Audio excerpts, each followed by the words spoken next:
వేగంగా బైక్ నడిపి ఓ వ్యక్తి మరణానికి కారకుడైన తన కుమారుడిని మాజీ మంత్రి సీదిరి అప్పలరాజు తప్పించే ప్రయత్నం చేశారు. కనిపిస్తున్న ఆధారాలు అలాగే ఉన్నాయి. శ్రీకాకుళం జిల్లా కాశీబుగ్గలో శుక్రవారం రాత్రి జరిగిన బైక్ ప్రమాదంలో గొర్రెల కాపరి దానయ్య మరణించాడు. ఈ ప్రమాదానికి కారణమని సిద్ధార్థ అనే యువకుడిపై పోలీసులు కేసు నమోదు చేశారు. అతను మాజీ మంత్రి వైసీపీ నేత సీదిరి అప్పలరాజు ప్రధాన అనుచరుడి కుమారుడు. అయితే ఈ ప్రమాదానికి కారణం మంత్రి కుమారుడు ఆరవేనని సోషల్ మీడియాలో హోరెత్తింది. ప్రమాదానికి కొద్దిసేపటి ముందు ఆరవ్ బైక్కు పెట్రోల్ కొట్టిస్తున్న సీసీటీవీ ఫుటేజ్ బయటకు వచ్చింది. దానికి కొద్ది దూరంలోనే ప్రమాదం జరిగింది. ఈ ప్రమాదంలో ఆరవ్ కూడా స్వల్పంగా గాయపడ్డాడు. అతనిని మాజీ మంత్రి అప్పలరాజు స్వయంగా ఆసుపత్రికి తీసుకెళ్లిన వీడియో కూడా బయటకు వచ్చింది.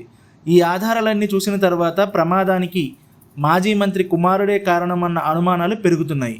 కొడుకుని రక్షించేందుకు మంత్రి తన అనుచరుడి కుమారుడిపై కేసు పెట్టించారని పెద్ద ఎత్తున విమర్శలు వస్తున్నాయి. మేడం, ఈ రోజు మీ దగ్గర జరిగిన చిన్న వార్తగా కవర్ అయిన ఆ యాక్సిడెంట్ చేసింది అప్పలరాజు గారి కుమారుడు అని అంటున్నారు అంటే చాలా నిజాయితీగా, లేదండి అది తప్పు, అప్పలరాజు గారి కొడుకు కాదు, బట్ చేసింది ఒక వైసీపీ నాయకుడు కొడుకే, మీకు ఎవరో రాంగ్ ఇన్ఫర్మేషన్ ఇచ్చారు, రాజకీయాలు చేయొచ్చు కానీ ఇలాంటి అబద్ధాలు మాత్రం మేము ఆడమని చెప్పి ఆ ఫోన్లు కూడా పెట్టడం జరిగింది. నిన్న ఉదయానికి పోలీసులు అన్ని రకాల సాక్ష్యాలతో చెప్పింది ఏంటంటే, మొన్న రాత్రి ఆ యాక్సిడెంట్ 3 రోజుల క్రితం జరిగిన రాత్రి ఆ యాక్సిడెంట్ చేసింది అప్పలరాజు గారి చిన్న కుమారుడు. అయితే ఇక్కడ యాక్సిడెంట్లు జరగడం తప్పు కాదు, అది ఎవరు కావాలని చేయరు, బై యాక్సిడెంట్లు గానే జరుగుతాయి.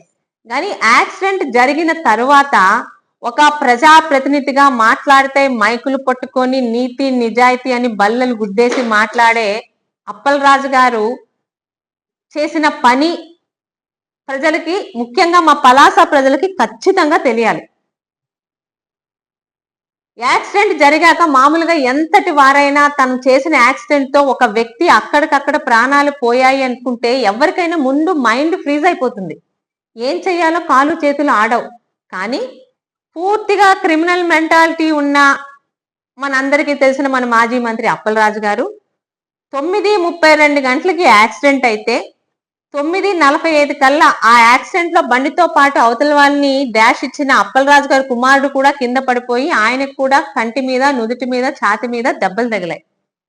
9:45 కల్లా కుమారుణ్ణి తీసుకొని పలాసలో ఉన్న అటు చిన్నబడం వైపు ఉన్న డాక్టర్ బాలకృష్ణ గారి ఆర్థోపెడిక్ హాస్పిటల్కి తీసుకెళ్తే, ఏంటండి ఇంత దెబ్బలు తగిలాయని అడిగినప్పుడు బైక్ మించి పిల్లాడు పడిపోయాడు అంటారు. ఏ డాక్టర్ అయినా అంతవరకే అడుగుతారు, అందులో ఆయన తప్పులేదు. ఏ డాక్టర్ అయినా బైక్ మించి పిల్లాడు పడిపోయాడని ఆయన హాస్పిటల్లోనే ఆ గాయాలకి డ్రెస్సింగ్, చిన్న చిన్న కుట్లు వేపించుకొని 10 దాటక ముందే తన కొడుకుని ఊరు దాటించేసిన అతి నిజాయితీ పరుడు మనందరికీ తెలిసిన మన మాజీ మంత్రి సీదిరి అప్పలరాజు గారు.